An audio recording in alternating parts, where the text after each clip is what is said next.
សួស្តីអ្នកទាំងអស់គ្នានេះគឺជាវីដេអូតភាគពីឆ្នេរតាបារាំងគោះមកលេងពយយាយម៉ៅគ្នាយើងគោលដៅធំបំផុតគឺខ្ញុំចង់មកលេងពយយាយម៉ៅដែលឃើញថាទេសភាពគេថាស្អាតណាដល់ពេលមកដល់គឺស្អាតពិតមែនគ្នាយើងដើមដូងជ្រងច្រាងទេសភាពស្អាតមកលុបត្រជាក់ហើយស្ងប់ស្ងាត់ល្អខ្លាំងមែនតែនគ្នាយើងប៉ុន្តែថ្ងៃទី1ដែលខ្ញុំគោលរំលងថាមកពយយាយម៉ៅហ្នឹងគឺដោយសារថ្ងៃហ្នឹងគឺចំថ្ងៃបុណ្យអញ្ចឹងគឺមានបងប្អូនយើងមកលេងច្រើនអញ្ចឹងខ្ញុំក៏បានដូរ plan ទៅលេងឆ្នេរតាបារាំងមួយថ្ងៃសិនសម្រាប់មួយយប់បោះតង់នៅឆ្នេរតាបារាំងរួចក៏ព្រឹកឡើងក៏ហោះមកពយយាយម៉ៅដើម្បីផ្ដិតយករូបភាពនិងវីដេអូចែកជូនអ្នកទាំងអស់គ្នា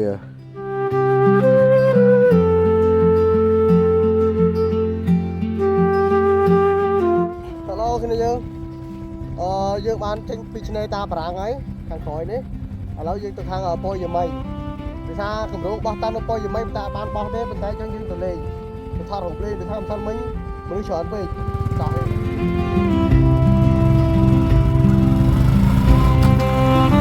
បើនិយាយពីផ្លូវទៅពយយាយម៉ៅគឺអត់ខុសពីឆ្នេរតាបារាំងទេគឺគេចាក់គ្រូក្រហមរហូតទៅដល់ទីតាំងការធ្វើដំណើរជាមួយនឹងទេសភាពតាមដងផ្លូវក៏អត់ខុសគ្នាដែរទេសភាពស្អាតខៀវស្ងាត់នៅតំបន់សមុទ្រអញ្ចឹងហើយណាមួយទើបតែបានភ្លៀងហើយថ្មីអញ្ចឹងទេសភាពគឺស្អាតខ្លាំងមែនតើខ្ញុំចូលចិត្តបរិយាកាសបែបហ្នឹងហើយគ្នាយើងដែលគ្នាយើងបានមើលវីដេអូរបស់ខ្ញុំរាល់ដងគឺខ្ញុំតែងតែផ្ដិតយកអាទេសភាពតាមដងផ្លូវដើម្បីចែកជូនឲ្យគ្នាយើងមើលអញ្ចឹងណាព្រោះអាទេសភាពតាមដងផ្លូវហ្នឹងគឺវាពិតជាស្រស់ស្អាតខ្លាំងមែនតើដែលអ្នកទាំងអស់គ្នាអាចទៅលេងបានគឺនៅពយយាយម៉ៅយើងទេបើសិនជាយើងចេញពីភ្នំពេញទៅអាចនឹងចូលលបាក់ចិត្ត200គីឡូគ្នាយើងហើយបើចេញពីផ្ទះខ្ញុំទៅពីខេត្តតាកែវខាងតាពាំងដៅគឺតែ150គីឡូជាងបន្តិចបន្តួចទេហើយការធ្វើដំណើរមកពយយាយម៉ៅលើកនេះក៏មាន3នាក់ដូចនៅឆ្នេរតាបារាំងដែរព្រោះអីខ្ញុំធ្វើប្រើរយៈពេល1យប់2ថ្ងៃហើយក៏យើងបានត្រឡប់ទៅផ្ទះវិញទៅធ្វើការរៀងខ្លួនដោយដែលអ្នកទាំងអស់គ្នាបានដឹងអញ្ចឹងគឺខ្ញុំអត់សូវចូលចិត្តដើរលេងបែបមនុស្សច្រើន3 4 10នាក់ទេត្រឹមតែ3នាក់2នាក់ឬក៏ម្នាក់ឯងក៏ខ្ញុំទៅបានដែរខែគ្នាយើងឥឡូវយើងបានមកដល់ពយយាយម៉ៅខាងពយយាយម៉ៃអីនេះយើងវ៉ាវស្ដាប់ដូងនេះ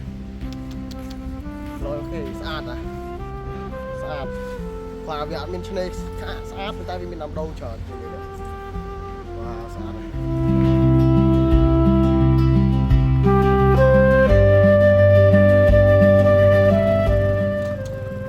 គ្រាន់តែជិះម៉ូតូដល់ទីតាំងនេះភ្លាមគឺខ្ញុំមានអារម្មណ៍ថាវ៉ាវស្រុកខ្មែរនៅមានទេសភាពបែបស្អាតអញ្ចឹងទៀតទីតាំងណាក៏ដូចជាឋានសួគ៌ដែរនៅស្រុកខ្មែរយើងទីតាំងកន្លែងណាក៏ដូចជាឋានសួគ៌ដែរប៉ុន្តែឋានសួគ៌បែបផ្សេងគ្នាអញ្ចឹងទៅគឺស្អាតខ្លាំងមែនតើខ្ញុំអត់ដឹងនិយាយថាម៉េចទេខ្ញុំរីកខមមិនឲ្យគ្នាយើងមកលេងយ៉ាងហោចណាស់មួយឆ្នាំឲ្យបានម្ដងអូខេគ្នាយើងឥឡូវខ្ញុំបានមកដល់ពយយាយម៉ៅហើយគឺថាទេសភាពស្អាតទេសភាពស្អាតដូចថាវាអត់មានឆ្នេរសក្បុសដូចឆ្នេរតាបារាំងទេប៉ុន្តែយើងសម្បូរទៅដោយដើមដូងគ្នានេះដើមដូងស្អាតមែនតើចឹងគ្នាយើងមកបោះតង់ស្ងប់ស្ងាត់អីល្អមែនតើខ្ញុំមិនសិលមិញទៅថងបោះតង់ទីតាំងនេះប៉ុន្តែដោយសារមនុស្សច្រើនពេកបានអត់បានមកបោះតង់អញ្ចឹងយើងទៅដូរទីតាំងឥឡូវព្រឹកនេះយើងក៏បានចូលមកថតបន្តិចទេហើយតិចទៀតហ្នឹងយើងត្រូវចេញទៅវិញហើយចេញដំណើរទៅផ្ទះវិញហើយដោយសារម្នាក់យើងមានការងារធ្វើនេះយើងស្អាតឡយមែនតើអែមនេះមួយទិដ្ឋភាពខាងក្រោយស្អាតខ្ញុំនឹងមកម្ដងទៀតទីតាំងនេះខ្ញុំសន្យាមួយនៅដល់គេថាខ្ញុំនឹងមកម្ដងទៀតដើម្បីមកបោះតង់ប៉ុន្តែខ្ញុំអត់មកថ្ងៃសម្រាប់ទេដោយសារអំសិនមកយើងមកចំថ្ងៃសម្រាប់អញ្ចឹងទៅវាមានមនុស្សច្រើនយើងអាចមកបោះតង់បានទេឥឡូវយើងនឹងមកសន្យាថានឹងមកបោះតង់នៅទីតាំងនេះម្ដងទៀតហើយប្រហែលគេអាចរកត្រីទៀតគ្នាយើងអូអើទេសភាពស្អាតអ្នកដែលគាត់ចូលមកលេងថតរូបលេងអស់ម្នាក់1រៀលហើយយើងមកបោះតង់យើង4000អស់ម្នាក់ប្រហែលខ្ញុំអត់ដឹងទេព្រោះយើងអត់បានសួរគេទេដោយសារខ្ញុំអត់មានកម្រងតាន់បោះតង់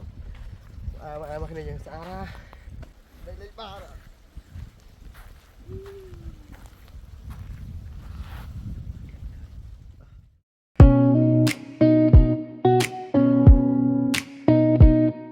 សម្រាប់ពយយាយម៉ៅនេះគឺខ្ញុំរីកខមមិនឲ្យគ្នាយើងមកលេងខ្លាំងមែនតើជាពិសេសអ្នកដែលចូលចិត្តទេសភាពបែបឈៀលបែបស្ងប់ស្ងាត់អីចឹងទៅគឺត្រូវឲ្យគ្នាយើង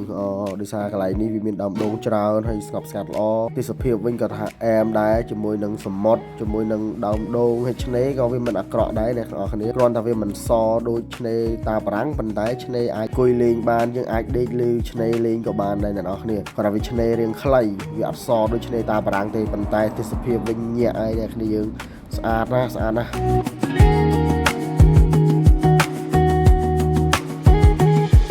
ឡើយយើងទៅចាំទៅវិញទេថាយើងគ្រាន់ចូលមកផ្ដិតរូបថតបានបន្តិចទេហើយយើងធ្វើដំណើរចេញទៅវិញព្រោះយើងត្រូវបកទៅផ្ទះនឹងមកម្ដងទៀតគ្នាយើងមកម្ដងទៀតគឺមកបោះតង់ហើយថាឥឡូវយើងបានមកបោះតង់ទេយើងគ្រាន់តែចូលមកផ្លែតឲ្យស្គាល់ឲ្យដឹងទីតាំងអីចឹងទៅនេះមកសាក្រោយយើងបោះតង់ហើយបាយជួបគ្នានៅវីដេអូក្រោយ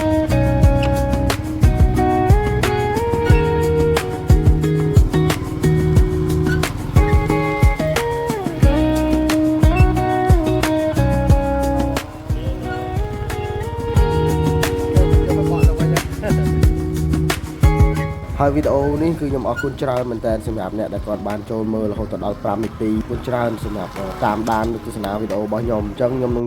នាំទស្សនីយភាពផ្សេងនឹងតំបន់ទេសចរផ្សេងកន្លែងណាដែលខ្ញុំអាចទៅបានគឺខ្ញុំទៅតាមលទ្ធភាពដែលខ្ញុំមានអីចឹងទៅអញ្ចឹងគ្នាយើងអរគុណច្រើនហើយកុំភ្លេចជួយ share និង follow page របស់ខ្ញុំម្នាក់មួយផងដោយសារ page ខ្ញុំប្រហែលថ្ងៃនេះគឺធ្លាក់ view ខ្លាំងមែនតើអញ្ចឹងសង្ឃឹមថាគ្នាយើងជួយ share ជួយ follow និង mention គ្នាយើងមកឲ្យមកលេងតំបន់ទេសចរខ្ញុំព្យាយាមរកកន្លែងថ្មីឲ្យគ្នាយើងបានទស្សនាមើលផ្លែកភ្នែកអីចឹងទៅអរគុណច្រើនមែនតើគ្នាយើងតំណាមកណាជួបដោយសុវត្ថិភាពហើយជួបគ្នានៅវីដេអូក្រោយបាយបាយ